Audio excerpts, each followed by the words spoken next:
Saya Andi Ustul Herana. Saya Anissa Putri Said. Saya Nur Mutmainnah. Saya Mutmainnah Dayanti Jufri. Saya Diah Maulina Aisyah. Saya Sofi Junita Evianti. Saya Rawat Jamir.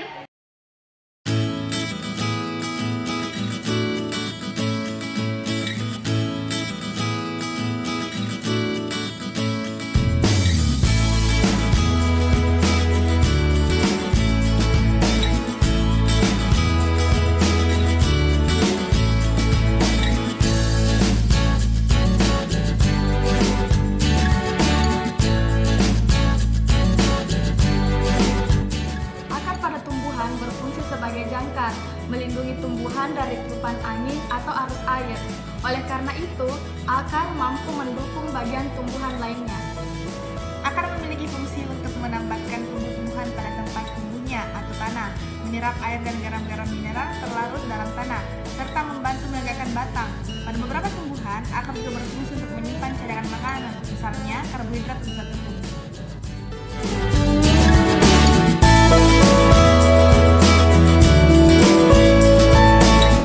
Akar tumbuhan dikotil maupun monokotil bila dilakukan irisan melintang tampak bagian-bagian atau daerah atau jaringan-jaringan penyusun dari luar ke dalam sebagai berikut: epidermis, korteks, dan silinder pusat. Jaringan terluar akar adalah epidermis. Sel-sel epidermis tersusun rapat satu dengan yang lain. Dinding selnya tipis sehingga mudah ditembus air.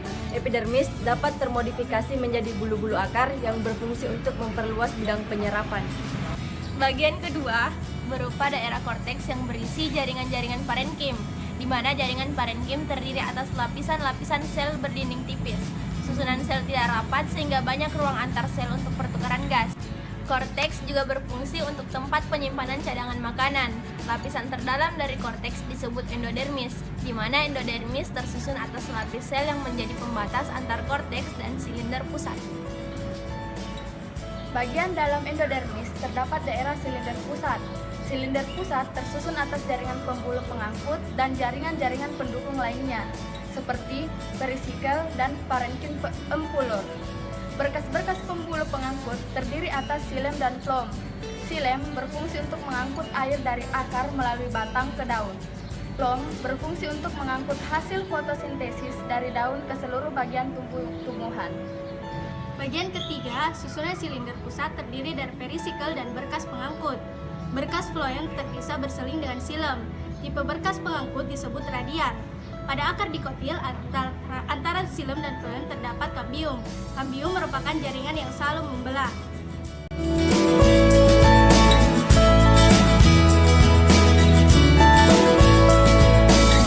Baiklah, kami akan melakukan praktikum, yaitu pengamatan struktur morfologi dan anatomi pada akar tumbuhan.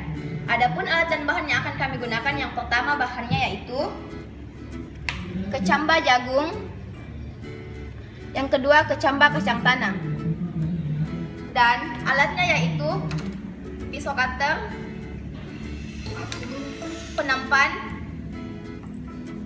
pipet tetes, kaca preparat dan penutup preparat, dan yang terakhir yaitu mikroskop. Tumbuhan jagung ini termasuk ke dalam akar serabut. Akar serabut biasanya memiliki struktur akar yang tipis dan menyebar. Namun, pada tumbuhan jagung yang kami akan amati, struktur akarnya belum terlalu terlihat. Yang kedua yaitu tumbuhan kacang tanah. Tumbuhan kacang tanah, sistem perakarannya termasuk ke dalam akar tunggang. Akar tunggang biasanya memiliki struktur yang tebal dan tidak menyebar. Namun pada kacang tanah yang akan kami gunakan, struktur perakarannya juga belum terlalu terlihat. Baiklah, mari kita lakukan percobaan. Yang pertama, kecamba jagung kita iris melintang.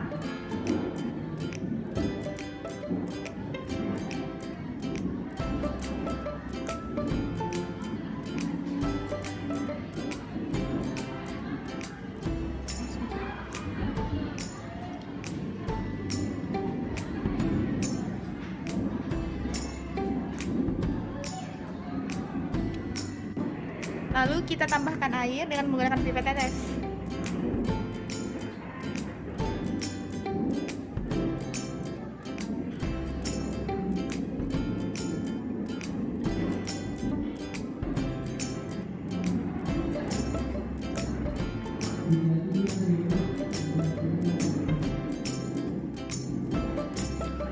Selanjutnya, kita akan memakai kecambah kacang lalu diiris melintang.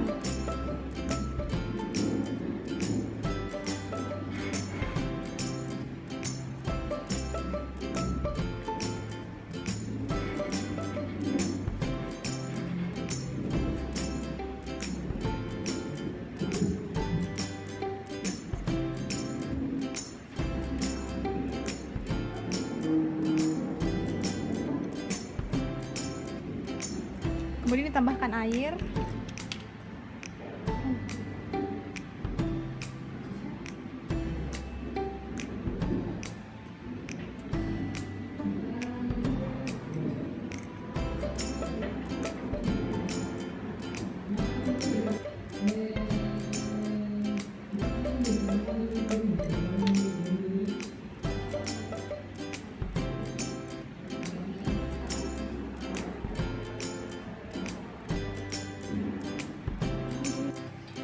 Adapun hasil pengamatan yang telah dilakukan, yang pertama organ tumbuhan yang diamati yaitu akar kacang tanah. Gambar morfologi akar hanya terdiri dari radikula dan sistem perakaran termasuk sistem akar tunggang. Untuk akar jagung terdiri dari koleoptil yang merupakan cabang daun dan cabang akar yaitu radikula. Sistem perakaran termasuk serabut.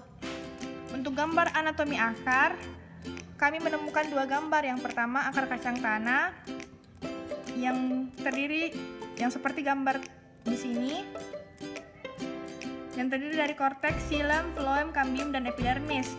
Sedangkan gambar kedua yaitu perakaran dari akar jagung terdiri dari xilem, parenkim ampulur, persikel, endodermis, dan floem.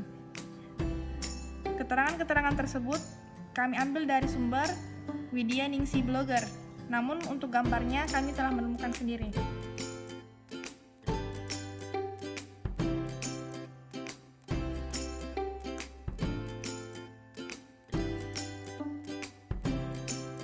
Pertanyaannya yang pertama, jaringan apa sajakah yang menyusun akar? Jaringan-jaringan yang menyusun akar adalah yang pertama, jaringan epidermis, yang kedua, jaringan korteks, yang ketiga, jaringan endodermis, yang keempat, jaringan pariskel, yang kelima, jaringan xilem, yang keenam, jaringan parenkim, yang ketujuh, jaringan xilem primer, yang kedelapan adalah xilem sekunder, yang kesembilan adalah cambium, dan yang kesepuluh, floem sekunder, dan yang kesebelas floem primer. Adapun pertanyaan yang kedua yaitu sebutkan perbedaan jaringan yang menyusun akar pada tumbuhan kacang tanah dan jagung. Perbedaan jaringan yang menyusun akar pada kacang tanah dan jagung yaitu kacang tanah merupakan tumbuhan dikotil yang mempunyai akar tunggang, sedangkan jagung merupakan tumbuhan monokotil yang berakar serabut. Adapun perbedaannya, pada akar tumbuhan monokotil lekat berkas pengangkut xilem dan floem pada silinder pusat berselang-seling membentuk lingkaran, sedangkan pada tumbuhan dikotil xilem berbentuk bintang dan berada di pusat akar, sedangkan floem mengelilingi xilem. Perbedaan yang kedua yaitu pada monokotil tidak memiliki kambium, sedangkan dikotil memiliki kambium. Perbedaan yang ketiga yaitu pada monokotil empulurnya luas dan terletak pada pusat akar, sedangkan dikotil tidak memiliki empulur atau memiliki empulur namun sempit. Nah, berdasarkan praktikum yang telah kami lakukan, dapat disimpulkan bahwa kacang tanah termasuk tumbuhan dikotil dan mempunyai perakaran tunggang, dan jagung termasuk tumbuhan monokotil yang mempunyai perakaran serabut. Memang kedua ini, tumbuhan monokotil dan dikotil mempunyai perbedaan jaringan pada akar,